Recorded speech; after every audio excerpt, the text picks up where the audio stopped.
How does a driver spend over a decade in Formula 1, beat world champions in equal machinery, and still never get a real shot at the top? For most fans, Nico Hulkenberg was just another midfield guy. Quiet, polished, German. And how about this? A podium finisher in Formula 1 at long last. He showed up, did the job, and blended into the background.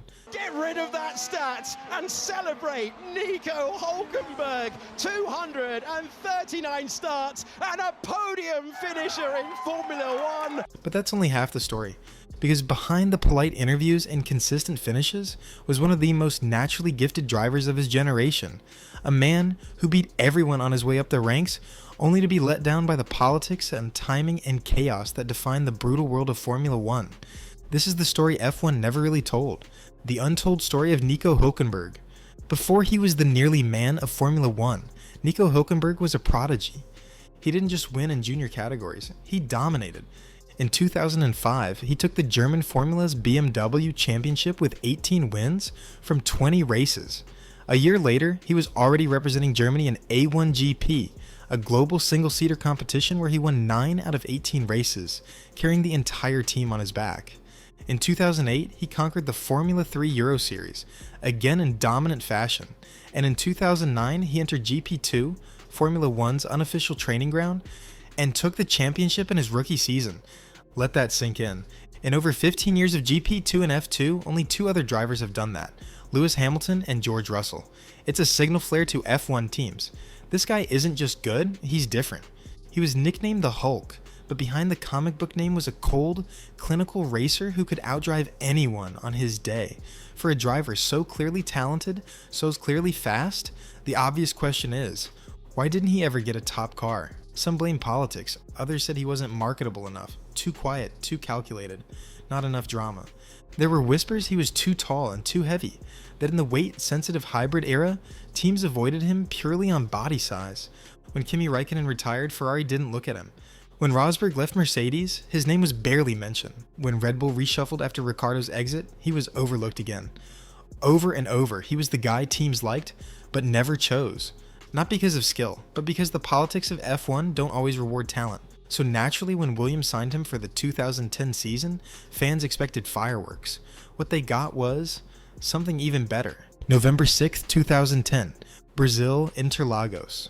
Rain begins to fall during qualifying. It's the kind of chaos that separates the greats from the good. And on that day, in a car that had no business being near the front, Nico Hulkenberg took pole position. He didn't just sneak it, he obliterated the field. Over a second faster than Sebastian Vettel, faster than Hamilton, Alonso, Webber. World champions, all out qualified by a rookie. The lap was legendary. The reaction, confused silence. There was a newcomer showing world-beating pace, and yet, by the end of the season, he was out of a seat. Not for performance, not for attitude, but because Williams needed a driver with more financial backing. The sport had just tasted a future star, and then the door closed. After that stunning debut, Hulkenberg didn't disappear, but he never made it back to the top. He spent the next decade bouncing between Force India, Sauber, Renault, and eventually Haas, always in the midfield, never with the tools to win, and yet he consistently outperformed expectations.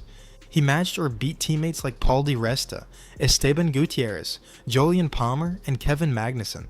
He held his own against seasoned veterans like Sergio Perez and Daniel Ricciardo. Statistically, his qualifying performances were elite. Technically, engineers loved him. In the paddock, he was respected. But results, they just never came. And it wasn't because of him, it was bad pit calls, engine failures, tire gambles that didn't work, a chaotic midfield where one moment of misfortune could wipe out an entire weekend's work. Year after year, Nico delivered, and year after year, the world barely noticed. There's one record no F1 driver ever wants: most races without a podium. And for years, that belonged to Hulkenberg. 239 races. No champagne, no top 3, just heartbreak. His closest calls? In 2012, he was leading the Brazilian Grand Prix, before aquaplaning into Lewis Hamilton while lapping traffic. In 2016 Monaco, he ran in P3 until the final lap, overtaken by Perez at the final corner. In 2019 Germany, on a greasy, rain-soaked Hockenheim, he was on course for a podium before spinning out at the Sachs curve. It became a pattern. Get close, get unlucky, walk away with nothing. The headlines never blamed him, but they never celebrated him either. Then came 2020. When COVID-19 disrupted the grid, Racing Point needed a last-minute replacement. Twice. In comes Hulkenberg, with no seat time, no prep, no sim work. And what did he do? Qualified P3 at the 70th Anniversary Grand Prix. Out-qualified Lance Stroll, held off faster cars, and scored valuable points. He wasn't racing for glory, he was racing to remind everyone he never lost it. And the F1 world suddenly remembered, oh right, he's actually really good. In 2023, Hulkenberg returned full-time with Haas. It wasn't a glamorous comeback. Haas was struggling, the car was twitchy and inconsistent. But Nico? He was razor sharp. He consistently out-qualified Kevin Magnussen, brought home points in a car that probably shouldn't have scored them, and became a stabilizing force in the garage. He wasn't there for a championship. He wasn't chasing wins. He was just racing, because he still could. And because deep down, he knew, maybe, just maybe, there was still one big moment left. It was just another race on the calendar. At least, that's how it looked on paper. But for Nico Hulkenberg, and anyone who'd followed his 13-year-long journey through the trenches of Formula 1, the 2025 British Grand Prix was anything but ordinary. Going into the weekend, the buzz wasn't about Haas, it wasn't even about Hulkenberg. It was about McLaren's upgrades, Mercedes' latest floor design, Red Bull's attempt to bounce back after a rare off week. And yet, quietly, methodically, Nico was building something. Friday practice, clean, calm, dialed in. Saturday qualifying, nothing special. Hulkenberg found himself 19th on the grid. But Sunday was different. And as the final laps ticked down, something strange started to happen. The Sky commentators got quiet, the crowd started to buzz, and then the realization hit everyone at once. He's going to do it. After 239 races, after 13 years, after every near miss, every heartbreak, every almost but not quite. Nico Hulkenberg was about to stand on an F1 podium, and when he crossed the line in third place, ahead of cars that were faster, teams with more money, and drivers with more hype, the entire pit lane stood and applauded. Even the ones who'd taken his seats in the past.